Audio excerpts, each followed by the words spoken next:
Welcome to episode 14 of Engaging the Eagle, exploring US foreign policy in Southeast Asia. We're a podcast produced by the US program at the S. Rajaratnam School of International Studies, or RSIS. I'm Kevin, an Associate Research Fellow at USP. Hi, this is Adrian, Research Fellow and Coordinator of the US program. And will be your host for this episode, titled Reflections on SLD24 with William Choong. The Shangri-La Dialogue, or SLD, is a Track 1 intergovernmental security conference held in Singapore that gathers participants from across the region to discuss issues such as US leadership in the Indo-Pacific. This year's iteration of the summit saw competing visions for regional cooperation offered by US Defense Secretary Lloyd Austin and Chinese Defense Minister Dong Jin, the former outlining a vision for a network of partners, and the latter speaking of China's 5 principles of peaceful coexistence. The summit also saw a surprise in-person appearance by Ukrainian President Volodymyr Zelensky, who sought to raise awareness of a mid-June peace summit on Ukraine. Other hot topics for discussion included the South China Sea, the Israel-Hamas war, and Taiwan. Joining us to discuss this issue is William Choong, Senior Fellow at the ISEAS-Yusof Ishak Institute and former Shangri-La Dialogue Senior Fellow for Asia-Pacific Security at IISS. Thank you for speaking with us today, William. Thanks for having me, Kevin and Adrian. I'm glad to be here today. So if I may start off with a broad overall question, what were your immediate thoughts about how this year's SLD turned out? Thanks for the question, Kevin.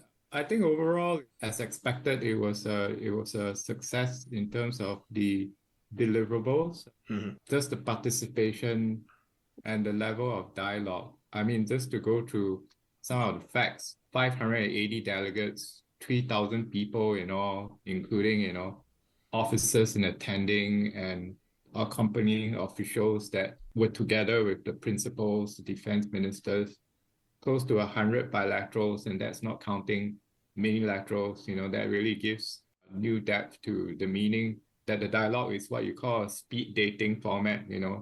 It's not just what you see in the public plenaries, but behind the scenes, between countries, behind closed doors. The SLD, as we call it, has indeed matured at the age of 21. It was started in 2002, but there were 2 years during COVID when the SLD was not held. So it's 21 this year. And as Defense Minister Ng Han has stressed, the SLD at 21 has become more realistic, less idealistic, and more practical. And we can see, especially in the in-person attendance by the Ukraine president, trying to get Asian countries, Asian leaders to attend the peace summit in Switzerland that has just concluded. And of course, we saw what was the major highlight of any Shangri-La dialogue, which was the interactions between China and the United States. So we had one of the highlights, a first in-person meeting between US Secretary of Defense Lloyd Austin and Admiral Dong Jun, the Chinese Defense Minister. They met for 75 minutes, it was reported, and although they were trashing out differences, both sides agreed that communications on a male-to-male, country-to-country level will continue. The fact that this was the first meeting between the two heads of the defense ministries of the two great powers, is the first in 18 months, is heartening. And it follows on to the high-level decision that was made by President Biden and President Xi in San Francisco in November 2023, that the two countries will resume high-level dialogue despite the differences in their relationship. The cherry on top of the cake, the kind of surprise or slightly unexpected attendance by President Zelensky, and that kind of lends a bit more gravitas to the summit. And it underscores the point that the Shangri-La Dialogue on the eastern flank and the Munich Security Conference in the western or European flank, it shows that whatever happens in Europe affects Asia and vice versa. So it lends a bit more weight to the Shangri-La Dialogue. It's not just a security summit focused on Asia Pacific, but global issues as well. Yes, that's certainly true. Yeah, hi, William. I was wanting to follow up on your observations. So, how much of this do you think is form over substance, right? So, all these meetings versus what is occurring on the sidelines? Because, I think we also found out that the Americans, the Japanese, and the Koreans were also meeting on the sidelines about trilateral cooperation. Is this going to be the way forward with SLD in the future?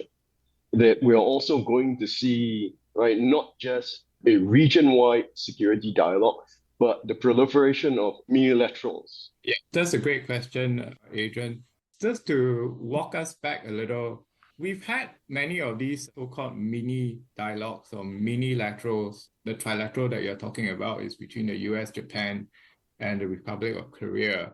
We've seen this in previous iterations of the dialogue. As 10 years ago, when the DPRK was launching its missiles and nuclear tests, we've seen trilateral meetings between the US, Japan, and ROK. In a sense, that has become part of the furniture. It's become almost a regular fixture of the dialogue. I've been involved in quite a few dialogues myself. I think that it's easy to take a telescopic kind of perspective on the dialogue, because the dialogue is so important. There are so many high-profile personalities talking about big regional security topics. It's easy to kind of miss the forest for the trees, if you like, because the trees in this case being the Shangri-La, you think that, if there are so many, there are like 30 defense ministers at the dialogue, you expect these 30 defense ministers to trash out whatever differences there are in regional security and defense postures, but that is not true. The dialogue, is held over 2.5 days in 365 days of the year. And as far as there are so many defense ministers, there's so many defense officials involved, you can't expect a 3-day high-level summit to solve the problems of the day. It becomes like, to use a buffet terminology, the dialogue is kind of one course in many courses when it comes to regional security. And of course, I'm not trying to say that the dialogue is not important, but a lot of the conversations, exchanges, debates, theory, tit for tat exchanges in the Shangri-La Island Ballroom, it only acts as a platform for further interactions between countries and militaries going forward. And that's not necessarily a bad thing. One thing that the Chinese and Americans agreed on, even prior to the dialogue, was to resume high-level military-to-military interactions between US Indo-Pacific Command, as well as the Eastern and Southern Commands of the People's Liberation Army. That itself put the dialogue on a kind of in good stead, because you already had a tangible that was agreed on between China and the United States prior to the dialogue. And after the dialogue, the two countries will continue working on resuming the mil-to-mil ties. So the dialogue, as important as it is, I guess we cannot read too much as to what happens or what does not happen at the dialogue, but we should see it in kind of a wider picture of how the dialogue actually contributes to regional security. Thanks, William. Yeah. Yes, I agree. The SLD, I feel, should be taken in context with the other forums, as well as the things like the East Asia Summit and the ARF that happened throughout the year as well. Yeah. Going back to what you mentioned about President Zelensky's appearance, though, I think one of the striking things about his speech was that he described China as an instrument in the hands of Putin. What do you think this says about Ukraine's approach to China, that he would, make such a statement on this kind of stage? And how successful was President Zelensky in trying to appeal to Asian and global South countries? If you watch the Netflix series starring President Zelensky as the president of Ukraine, yes, that one. He's a consummate communicator. If you remember, 2 years ago, he appeared at the Shangri-La Dialogue via video feed. The island ballroom was packed, and the same happened for this year as well. I mean, I heard reports that many people were trying to get into the island ballroom to hear him speak. And I think he's a consummate communicator, and I guess what you just quoted him as saying, Kevin, that China is an instrument in the hands of Putin. Well, most people will agree with that statement, because there have been reputable reports that say that although China says that it's not supplying weapons to Russia to prosecute its war in Ukraine, it is known that China is supplying the means to produce the weapons as well as the technology to produce the weapons to Russia. And I think President Zelensky was using this very high-profile summit to underscore that and put the Chinese on notice that the Ukrainians know what is happening behind the scenes and that he would like to get China on side in terms of not just not exporting weapons to Russia, but not exporting the technology and the means to produce weapons to Russia. Your other question on how successful President Zelensky was in appealing to Asian and global South countries. I'm afraid that in retrospect, the Ukraine Peace Summit was held in Switzerland just about 10 days ago now. We know that, number one, President Zelensky, as impassioned as his plea was, impassioned as his call for Southeast Asian countries to participate in the summit, it's clear that among the 10 Southeast Asian countries, I'm counting all 10 ASEAN member states plus Timor-Leste, which is about to join ASEAN, only 5 Southeast Asian countries attended the summit. That's Singapore, Indonesia, Philippines, Thailand, and Timor-Leste.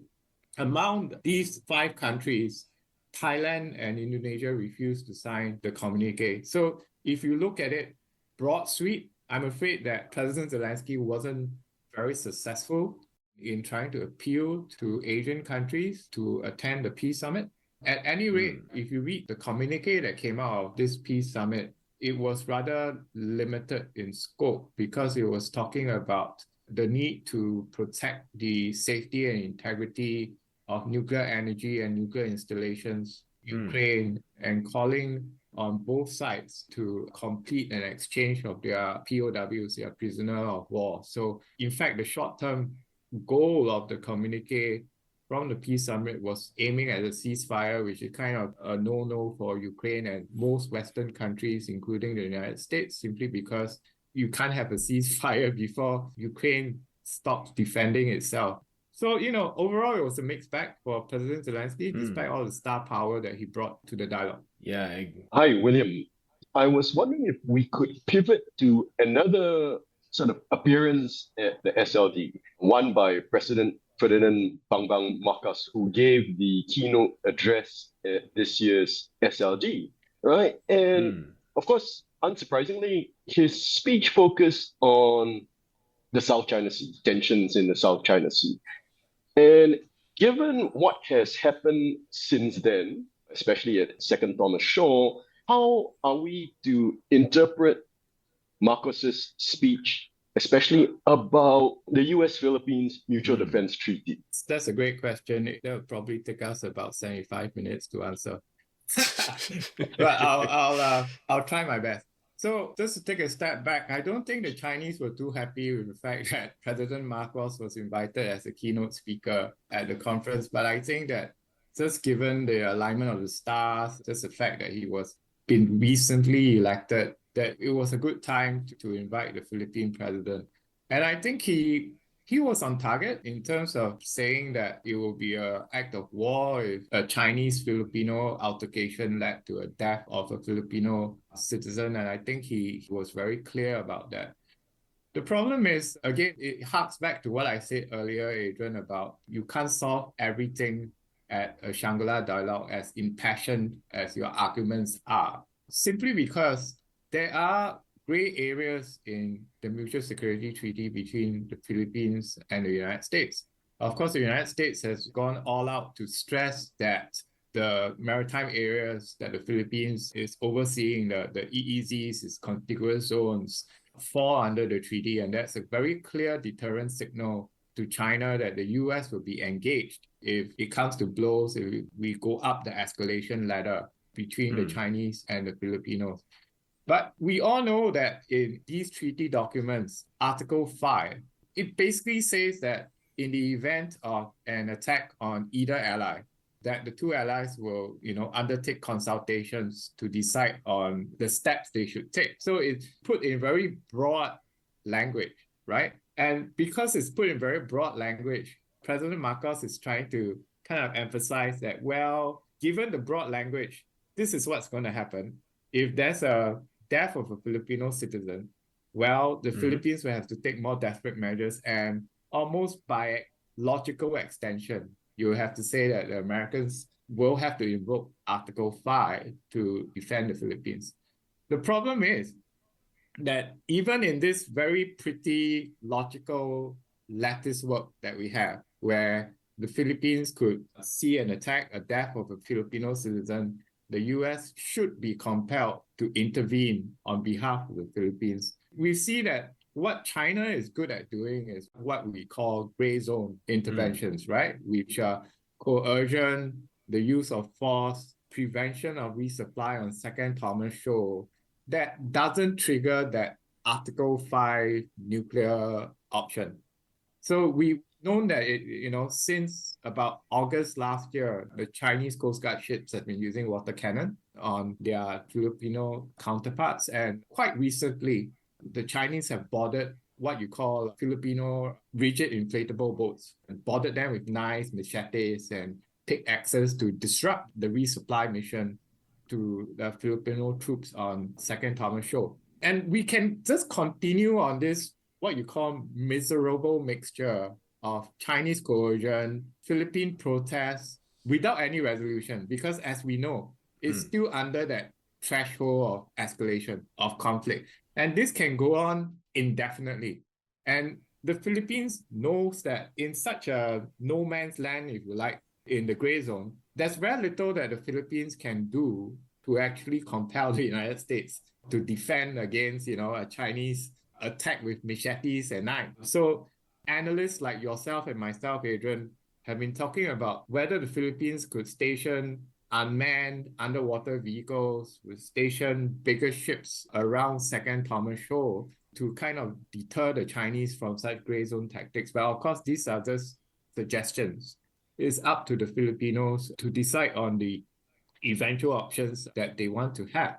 So that pretty much leaves us in no man's land. The Philippines has to continue to do what it has been doing, which is to get the US involved. It's been doing exercises with the Australians, the Japanese, to demonstrate power and presence in the EEZ in the South China Sea. But apart from that, there's very little that the Philippines can do going forward vis-a-vis such Chinese coercion. Thanks, William. But it does seem that, over the last week, especially after the altercations of June 7th, the Philippines has been sort of walking back its position. When you say walking back, you mean taking a softer line or what? Yes. I guess it's this thing about putting down a red line, Adrian. If you read what President Marcos said at Shangri-La, a red line is not a red line if it's not a red line. I'm sorry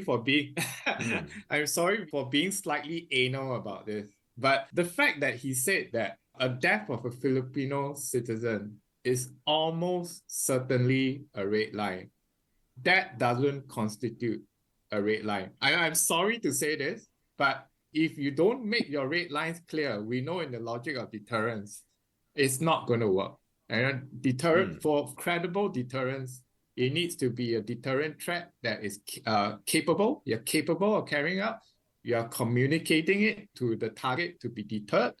And the deterree has to be cognizant of your deterrent threat. In this case, I'm sorry, but it doesn't fall into that classic model of deterrence. And I think the closest analogy will probably be President Barack Obama at the height of the war in Syria about 10 years ago, when he said that no chemical weapons are to be used by the Syrian government to prosecute the war. And they were used, but the United States did not act on this deterrent threat. So again, that's a classic exposition or example of how you should not prosecute, how you should not use a deterrent threat.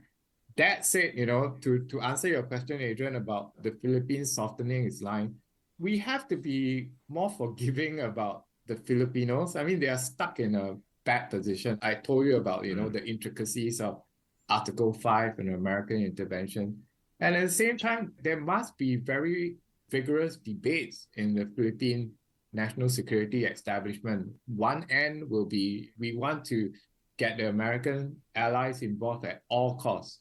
There will be another camp that says that perhaps we should pursue more softer, more diplomatic means with the Chinese. And I think just a couple of weeks ago, there was a report of a Filipino admiral who was reported to have agreed to a crisis management deal with the Chinese, and the Chinese had it all locked, all the telephone calls locked. But the higher authorities, the president said that, well, this admiral he had no authority to negotiate with the Chinese. But you can see the kind of pulls and pushes in the national security establishment, depending on the situation, and what you say about a possible softening probably reflects the debate going on in the Philippines. Thanks for that, William. Yes, thank you, William. That was certainly true.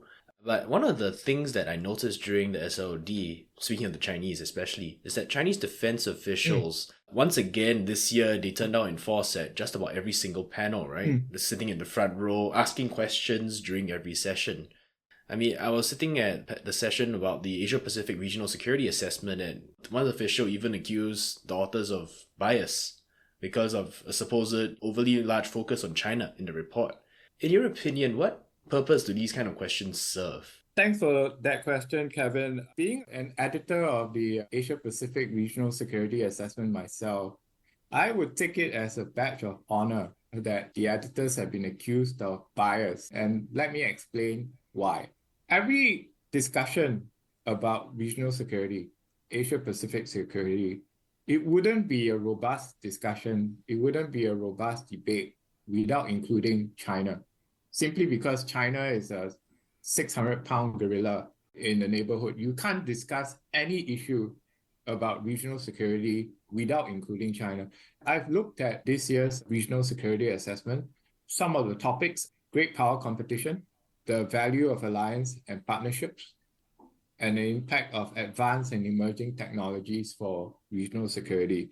All these three big ticket items, you can't have a robust discussion without talking about Chinese capabilities and Chinese intentions. So I'm slightly tongue-in-cheek here, Kevin.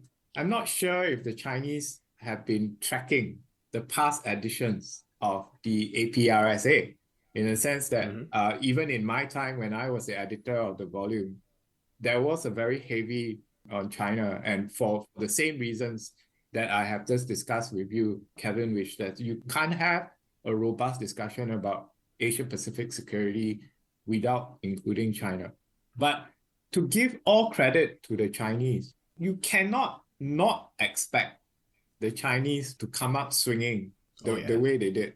Because if you've studied the Chinese participation in the dialogue, and they started attending the dialogue in strength since 2007. So it's been about 17 years now, 15 to 17 years now, depending on how many Shangri-La dialogues you count.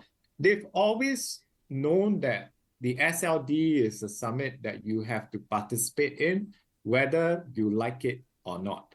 Simply because if you've been in China, the press conferences are kind of stage managed. They decide which are the reporters that will ask the questions, and hopefully, there will be pretty predetermined answers to some of the questions that are posed. But what happens at the Shangri-La Dialogue is basically a free-flow debate, no holds barred, right? And the defense ministers at the plenaries, they have no idea what questions are coming at them.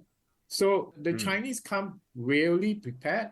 I've witnessed in my time organizing the Shangri-La Dialogue, the Chinese basically had this virtual network in the island ballroom where they were communicating among each other via their mobile phones, pieces of note paper. They were exchanging messages within the island ballroom, and they were going to decide which delegates are going to ask a question and who the question is going to be directed to.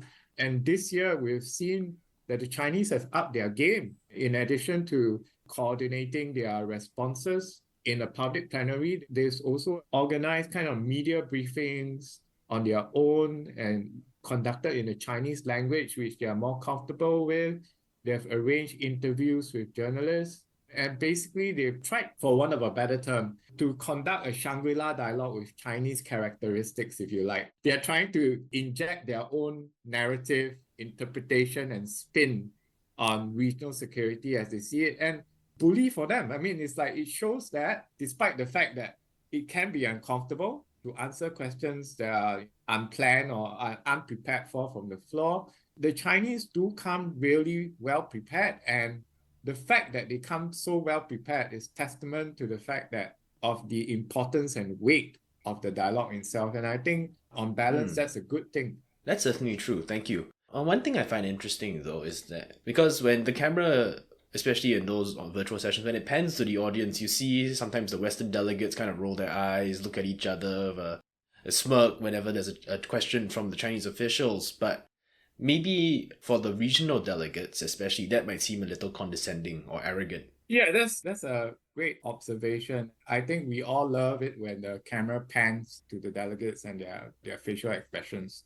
I think, and this is a point that I'd like to make, Kevin, which I've written about previously, is that I think it's good that the SLD has Western participants, delegates, American delegates, because just as you can't have a decent conversation about regional security without the Chinese, you can't have a decent conversation about regional security without the Americans, the Europeans, and Westerners in general. But one point that I'd like to make is that we do not want to give the Chinese any more ammunition to say that the Shangri-La dialogue is dominated by the Americans and their friends. We need to get more Asian voices, credible Asian voices at the dialogue. Not that we disagree with kind of the main tenets of what the Americans or the Western delegates are saying, but the fact that the dialogue is being held in Singapore, is being held in Southeast Asia to talk about the Indo-Pacific, we need to have more Asian voices at the dialogue. And I've done kind of rough counts. I think in past years, the Western and American delegates have been overrepresented at the dialogue. It's par for the course sometimes simply because the European countries, the Americans are more established in the field. You might not find Asian delegates that have the gumption or the guts even to speak in, such high-level summits. It's quite difficult to craft a provocative question at a defense minister in an open forum. That would be quite intimidating for some Asian delegates, even if they are full-fledged academics. But I think it's important to get an Asian perspective, in particular a Southeast Asian perspective at the dialogue. By doing so, you don't give the Chinese any ammunition that says that this is a Western American-led confab. It's important to have an Indonesian view, a Thai view, a Japanese view, a Korean view, and so on, to make the dialogue an Asian Security Summit. That's its formal name, the Asian Security Summit. The acronym might be a bit inconvenient and inappropriate, but the Asian Security Summit is its formal name. Yeah, if you get my drift. But yes. But yes, I see. So, and just one last point, Kevin. The Southeast Asian Young Leaders Program, which I started in 2016, I think is a great forum. It provides the means necessary to bring in about 40 Southeast Asian delegates. These are young strategists, young scholars to the dialogue. And if you've been tracking the dialogue in previous years, we've seen such young Southeast Asian delegates actually posing good questions, even provocative questions from the floor to defense ministers. And I think that feeds into my call that it's always good to have more Southeast Asians participating effectively at the dialogue. William, speaking of Southeast Asian voices at the dialogue, Indonesian President-elect Prabowo was at SLD and he mentioned talking about Indonesia offering up significant peacekeeping forces to monitor a prospective ceasefire if requested by the UN in the Israel-Hamas war. How were those remarks received, and what can we expect in terms of outcomes here? Credit to President-elect Prabowo. It's known that he's very urbane, very cosmopolitan. He speaks a couple of languages, and this is really his kind of corner of the shop. He does well in such forums, so all credit to him. But we do remember that this is not the first time that Minister Prabowo has talked about a peace plan on Ukraine. He spoke about it as defense minister, and there were a lot of speculation as to whether he was speaking on behalf of President Jokowi. President Jokowi subsequently denied that Prabowo had consulted him. We don't really know the truth of the matter. The point is that if you speak to the Ukrainians, they are not buying the Indonesian proposal for Ukrainian peace plan, because basically it talks about withdrawal from 15 kilometers from the hub of the conflict. Essentially, it's too preliminary to talk about ceasefire and withdrawal. So unfortunately, I don't think that we've even come to a point where we will even see Indonesian peacekeepers on the ground, Ukraine, because the war is still being prosecuted. But that said, I think it's still a good thing that President-elect Prabowo is offering things on the table, and we hope to see a lot more of him contributing to discussions at the Shangri-La Dialogue. And I think I can bet my last dollar, Adrian, that in subsequent Shangri-La Dialogues that President Prabowo will be invited as a keynote speaker. Yes, I'm sure we're all looking forward to that. Yes, that would be a very interesting speech. We'll have to see what kind of proposal he gives then. In that case then, William, do you have any last thoughts that you'd like to leave the audience with about the SLD? No, apart from the fact that I think we should not just pay attention to the dialogue again, but what happens between. Again, back to my point about you shouldn't be overly focused on the dialogue itself, but because regional security is 24/7, 365 days a year. That's certainly true. Well then, thank you for your time, William, and thank you everyone for tuning in. We hope you enjoyed this episode. If there are any questions or topics that you'd like us to tackle in future episodes, feel free to reach out to us on social media or through email. Until next time, stay safe, and we'll see you again.